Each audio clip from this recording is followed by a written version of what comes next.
Hi, what's your name? Isaac, I'm Isabella. Nice to meet you. Oh my God, I can't think how many people are here right now. Is it free? Okay, thank you. Hello guys and welcome to today's videos. Right now I am just on the outskirts of Valletta, the capital city. Today I'm going to be taking you on a walking tour of this place I call home, so the capital city of Malta.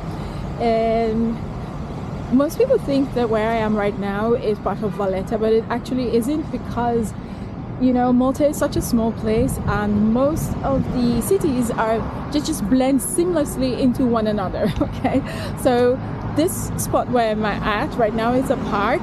I think it's called Malio Park. Sorry for the noise. If it's too noisy I might have to do a voiceover, but I hope that my camera is able, or at least in post-production I'm able to remove some of the background noise. So this park is called Malio Park and it is located in a town called Floriana. So now Floriana is at the outskirts of Valletta, and it's funny how places in Malta are like this, because it's a small place and that's to be expected. So let's just have a nice walk down the park, and as we walk along the park I'm going to be telling you a few things about Valletta.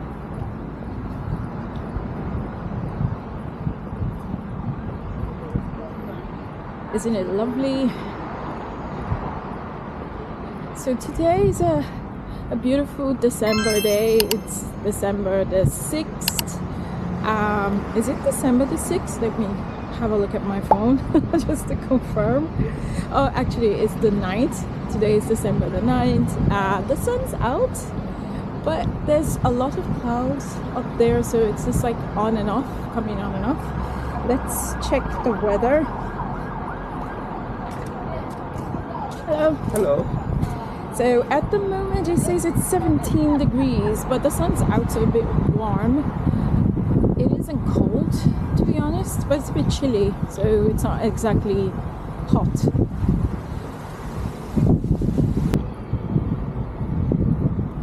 So Valletta is getting ready for the Christmas season in a few weeks. Decorations are coming up. Lots of decorations are coming up here and there. I think I might have to switch because there's quite a lot of noise. I think I might have to switch to my phone. So we are just leaving Floriana and we're going to be heading to Valletta, which is just 5 minutes away. That's how fun it is. Okay, so that's a statue. Let's see if we can get across the road before the lights turn red. Pedestrian lights.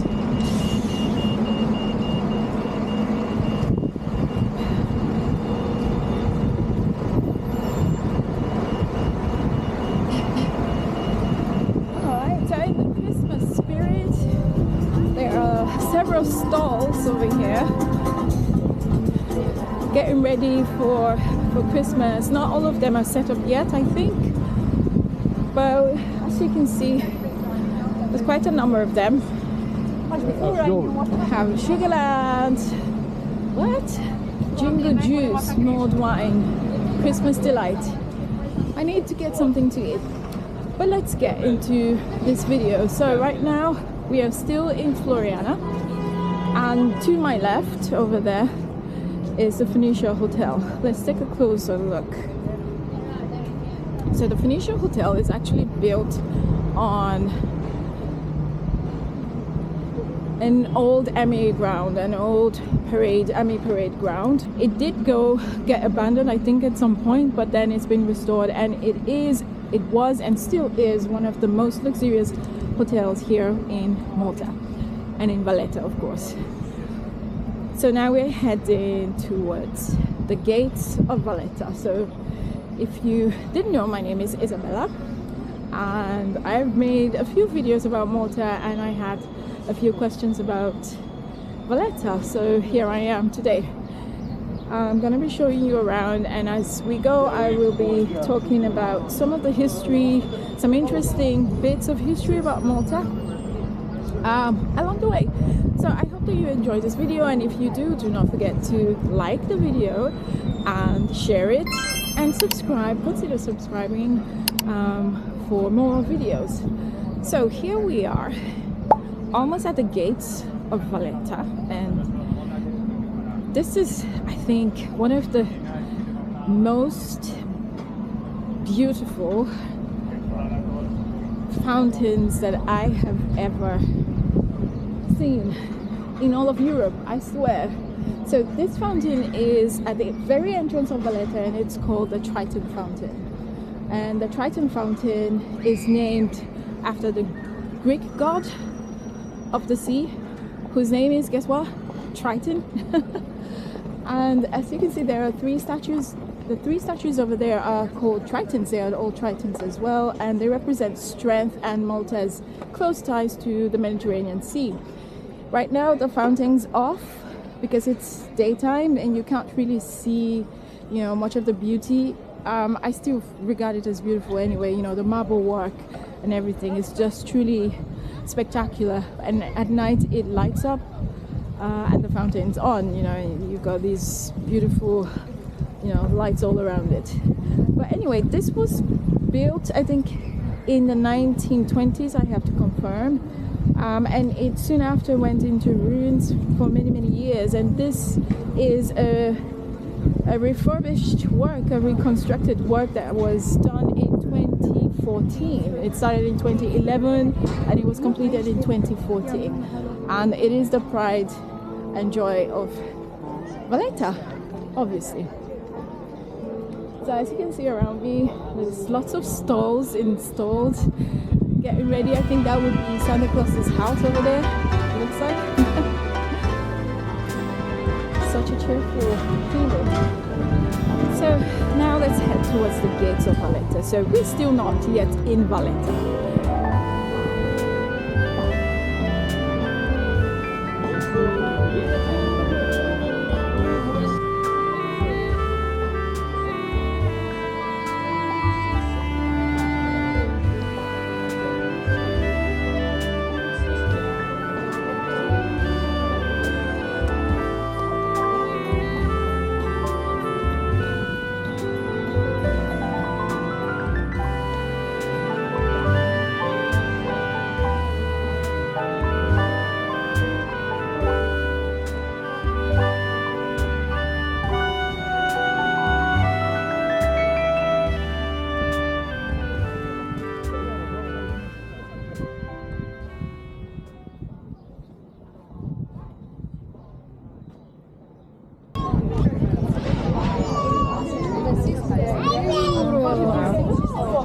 There's quite a lot of people here.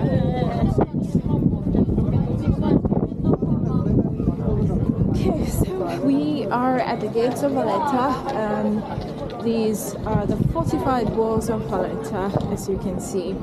The gate is the fifth in the series of gates that have been built over the years. If you didn't know, Valletta is... Let's go over there, I think it's more quiet.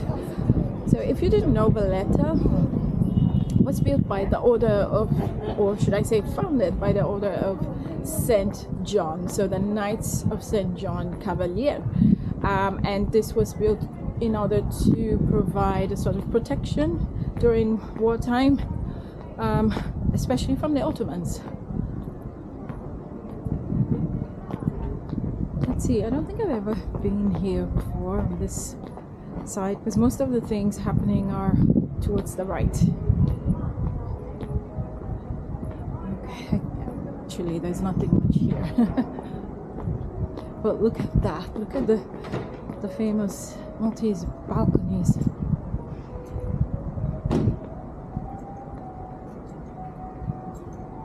That's just spectacular.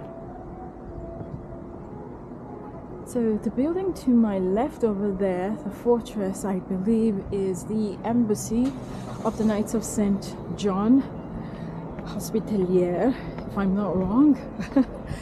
And the most crazy thing about that place is that it is an embassy of a country that has no land. Can you believe that? So the Knights Cavalier, the Order of Malta, as they are called, were created as a humanitarian group, part of the church, right? So they provide humanitarian services. And they have existed ever since and still existed today with their very own currency and passport. I think they have 3 citizens in total. And the capital city actually, or the capital of the Order of Malta is actually in Rome. They take orders directly from the Pope, I think, just from the Pope. That's pretty cool, isn't it? Now, to the right of the lovely Christmas tree with the balconies, we have the Parliament building. It's pretty new. I can't remember exactly the year it was built or rebuilt because I've been here for 10 years now, and I remember it being under construction. Thank you.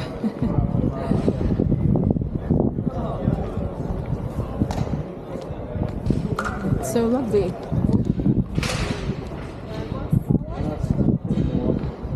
So as you can see, Valletta is truly the pride of the Mediterranean.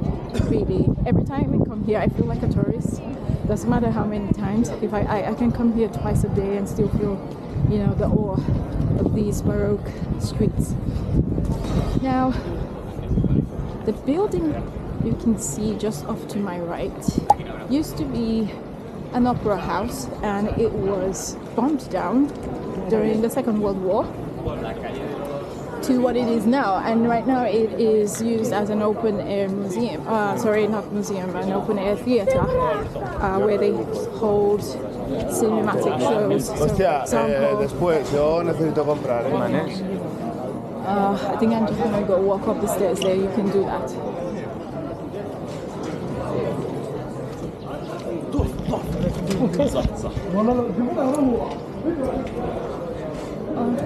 Yeah, you can. So there are lots of theatre shows that go on here at this open air theatre.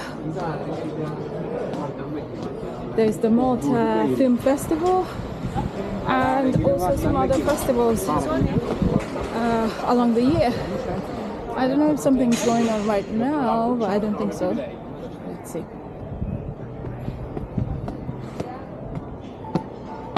As you can see, the pillars and the ruins, look at that. You can see, I don't know if you can see the rows. There's always something happening in Malta anyway. Alright, so these are already very important buildings and we are just at the beginning of Valletta. So I'm gonna walk down the other stairs over here and we are going back to the main street, the very first street once you cross the gate, and this street is called Republican Street. Of course the name has changed over the years, but since the seat of government is right here in Valletta, it makes sense. It's called Republic Street. So this street is the most important street here in Valletta and in Malta, I believe, and for good reason.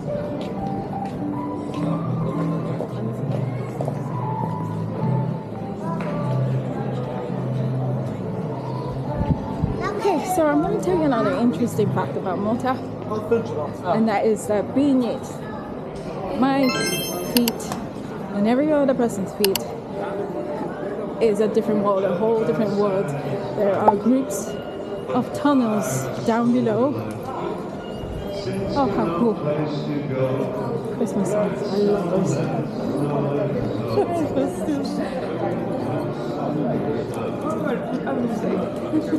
Okay, so if my narrative doesn't come over from all the noise and the music and everything, I'm just gonna do a voiceover for that.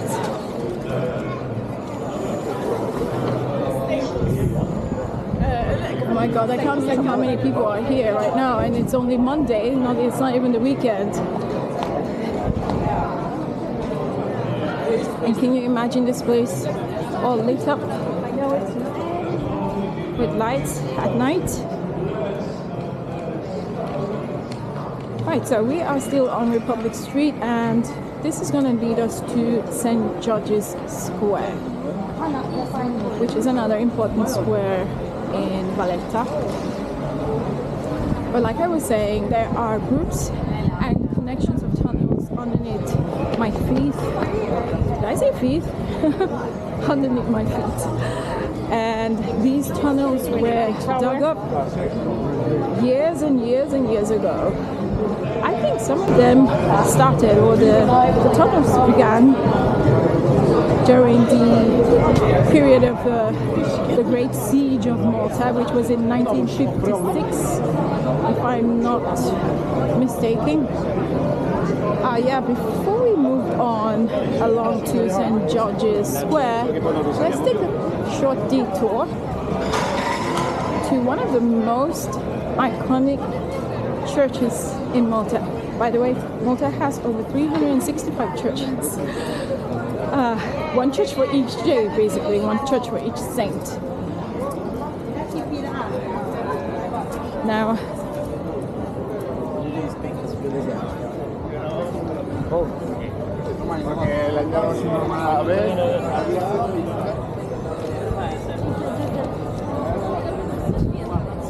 so this church is iconic for a very good reason.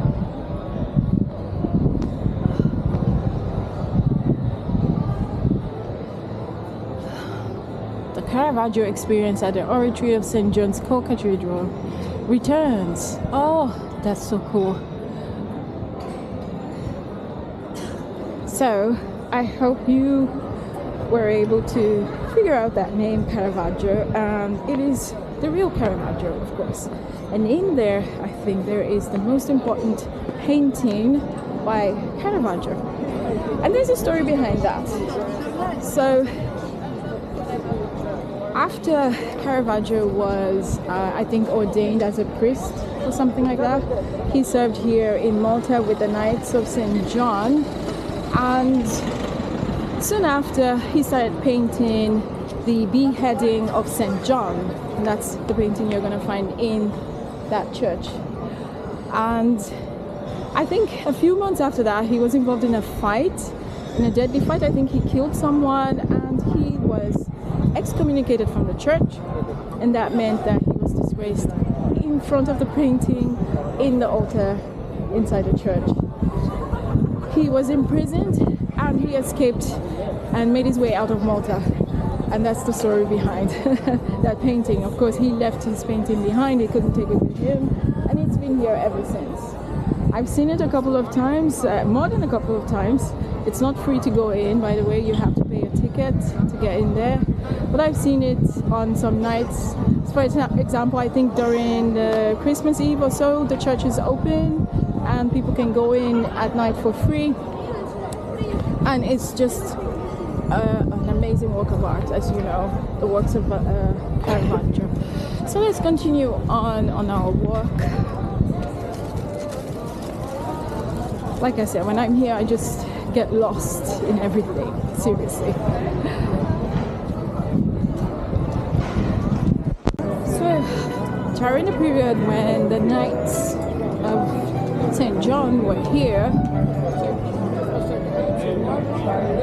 the leader of the Knights of St. John, also known as the Grandmaster Jean Parisot de Valletta, ding ding ding, after whom the city was named after, Valletta, he decided to build this fortified city. And it is the first planned city in all of Europe. As you can see, it is this wide street with several grids of streets running on the sides, going all the way to the sea, as you can see on my left.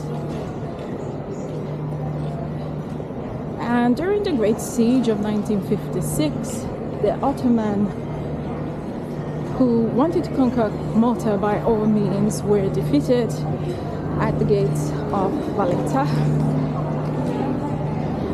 And ever since then, the French, well, at the time, the French were in charge before the British came and overthrew them, I think, I can't remember exactly when. So we are heading to St. St. George's Square at the moment.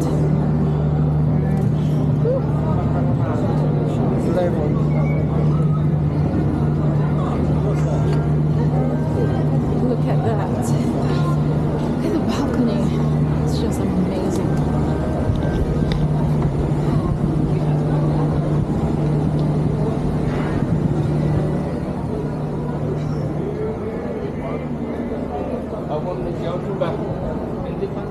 Wow, I wonder what they're preparing for. I'm not exactly sure.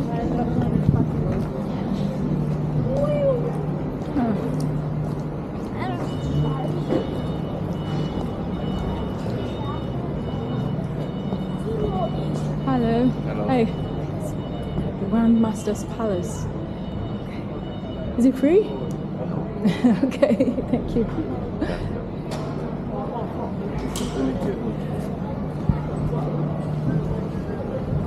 Alright, so that was the Grandmaster's Palace. The Grandmaster was the ruler of Malta. So look at that building, it's massive.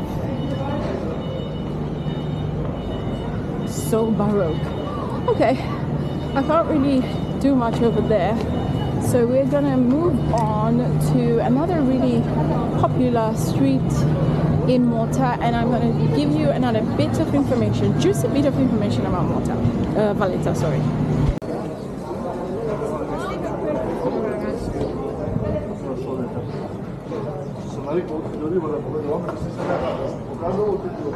Right, so now we are just to the right. We just went to the right, and this street is known as Strait Street, Strada Stretta in Italian. For a good reason, as you can see, it's quite straight, very narrow, and it leads all the way down to the sea, which I can see over there. Now, right now it's during the day, so it's quite quiet.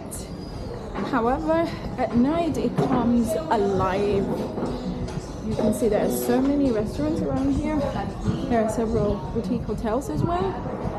And it's always been a place for nightlife, actually.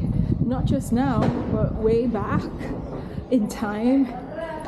So in the medieval times and beyond.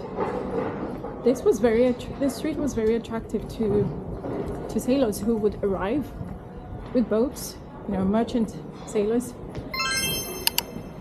and they'll all come here to have a bit of life and fun. So it was really rowdy here.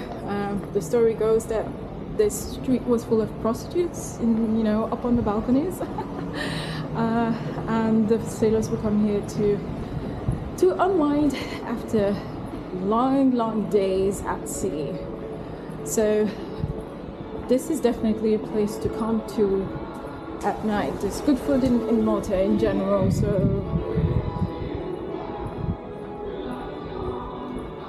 you always have fun.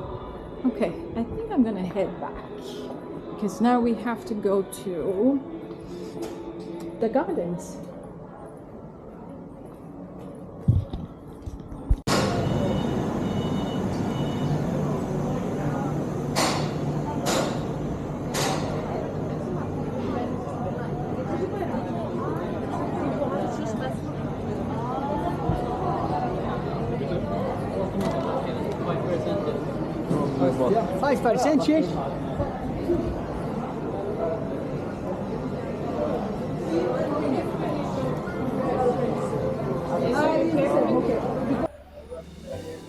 Right, so as we continue on to the Barrakka Gardens, I'm going to tell you a bit more. I think I forgot to mention earlier about the tunnels underneath Valletta, which you can visit, by the way.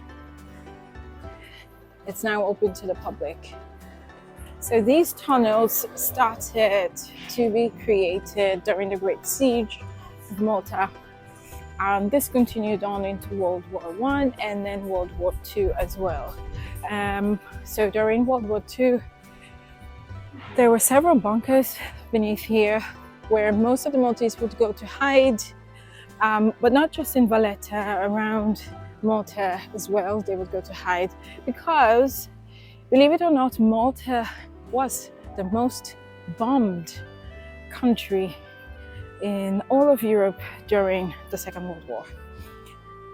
And Valletta was not an exception from that.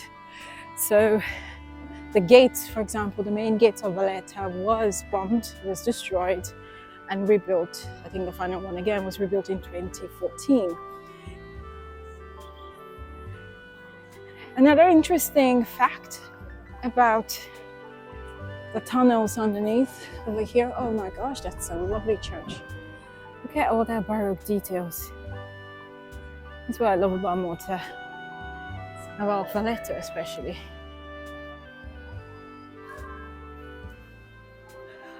So yeah, another interesting detail about the bunkers beneath here is the fact that some of the most important decisions during the Second World War that led to the victory of the British were done here. You know, the plans, the invasion of Sicily, that started here. Look at that, that is amazing. I love it. It's simple, but very symbolic. And there's also a precipice over here.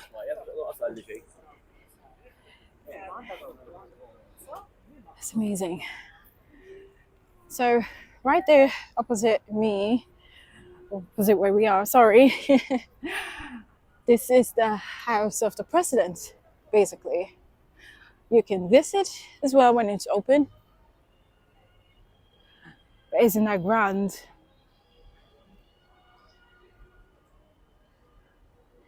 And over here, some more fortified walls. I remember there is a theater over there. Right there, there's a theater over there. Let's see. Malta's National Center for Creativity, Art Exhibitions, Theater, Cinema. Yeah. That's free admission. Cool. Amazing.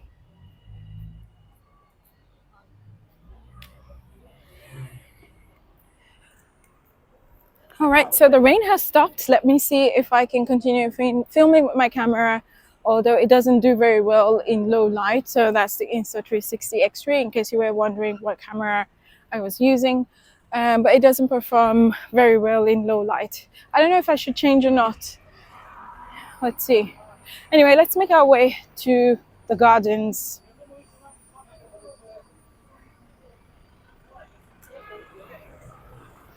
Before we go to the gardens, let's just have a look at the harbor over here. So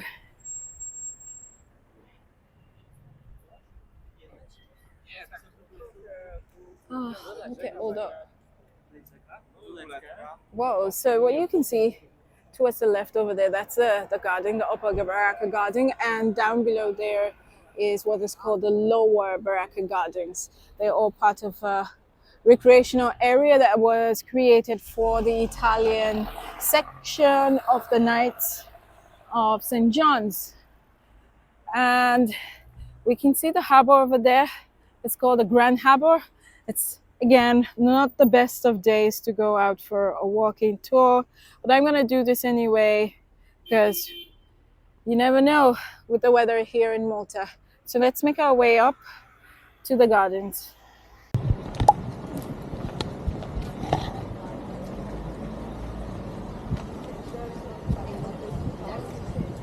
Hi.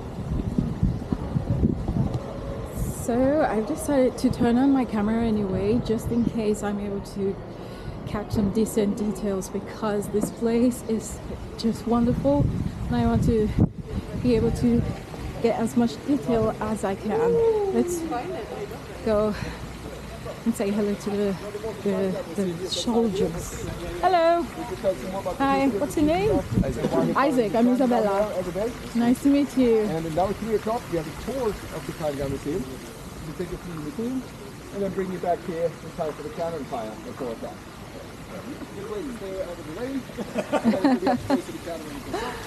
Okay, so, oops. This garden was used by the Italians, like I said, the Italian brothers, Italian faction of the Knights. But it was just for about 2 years before it was made open to the public. and it sits just above the Grand Harbour, and you have these massive, impressive arches over here, and that leads to what we call the Salutine batteries, and that's why we have those soldiers there. They represent the British era. So right there, I think every, what's it called? Malta time gun salute. No. So every day at the same hour, I think twice a day, I'm not sure, I have to check. Today's evening gun is fired at 4 p.m. So on Mondays to Saturdays from 10 to 5, except Christmas Eve and so on. And the gun firings is at 12 noon and at 4 p.m. So the entrance fee you see over there is to go down into the Salutine battery, but actually you can observe the shots for free from up here. Actually, I love this place. It is not the best of days, but still, look at that view. And they are getting ready. It's gonna be at 4 o'clock right now. It's just past 2, so I definitely cannot witness it. I should have come,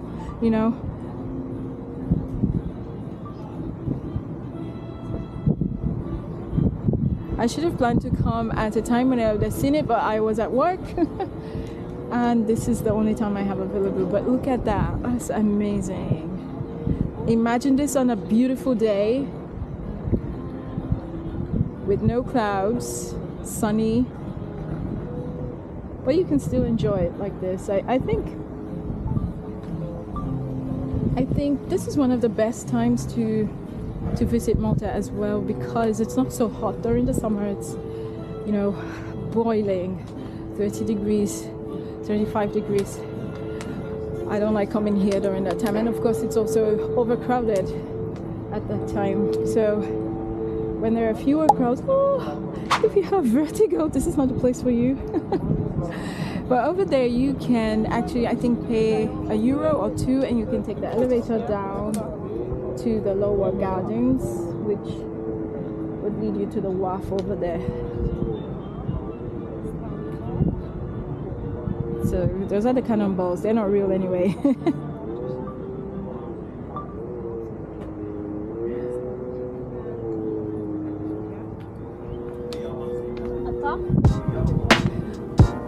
I'm gonna try and get some photo shots over here. I love that flower arrangement. That is the cross of St. John, and it's also the cross that you find on the flag of Malta. So Valletta also played an important role during the First World War, and this wharf especially, because lots of soldiers arrived here to be treated by nurses and in the hospitals that were set up in the wharf. And this earned Valletta the nickname the Nurse of the Mediterranean. It's over 135,000 soldiers were treated here and made their way back home to their families and friends.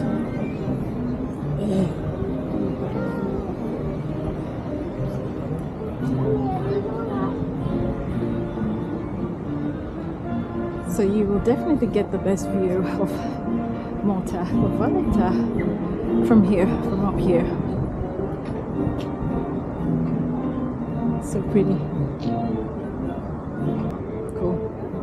Look at those narrow streets. Another reason why I love it here. It's like a labyrinth. Well, labyrinth I don't mind getting lost in.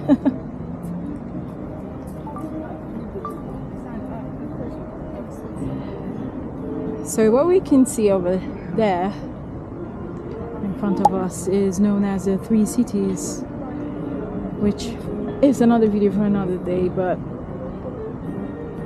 they are one of the most unique cities here in Malta, and they still retain a lot of tradition.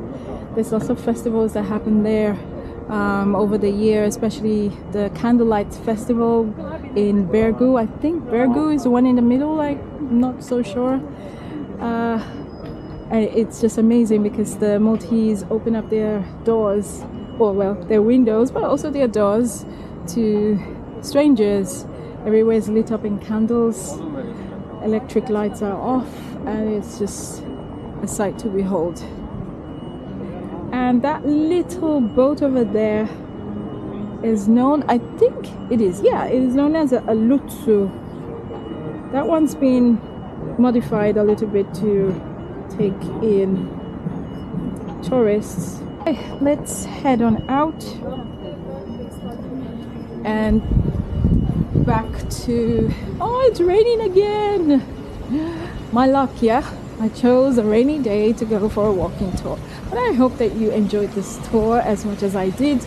I always enjoy myself when I come here to Malta. Like I said, I have been living here for 10 years and I never get tired of it. It never gets old. That's me. That's just me. Some people get tired, but I don't. Bye. Let me see Cannon by 4 o'clock. Okay, thank you. I'm not a tourist. I'm not a tourist, but I know I look like one with my cameras, right? So this is the first time I'm actually seeing the horse buggy here in Malta. In Valletta. They usually are in Mdina, the silent city, which would be another video for another day. If you'd like to see me talk about the silent city, let me know. So if you enjoyed this video, let me know. What do you think about Malta? What do you think about Valletta? This is the pride and joy of Malta, the capital city. It wasn't always the capital city, by the way, but that was moved down here to better protect the country. Let me know in the comment section, and if you like this walking tour with a sort of narrative, also I'd love to know. If you'd like me to do more of these, I'd love to know. I'm gonna catch a taxi back home now because I don't drive. That's one of the things I talked about. I made a video about things I love about living in Malta, and one of that is you don't have to drive if you don't wanna. Taxis are cheap and readily available. Oh, thank you.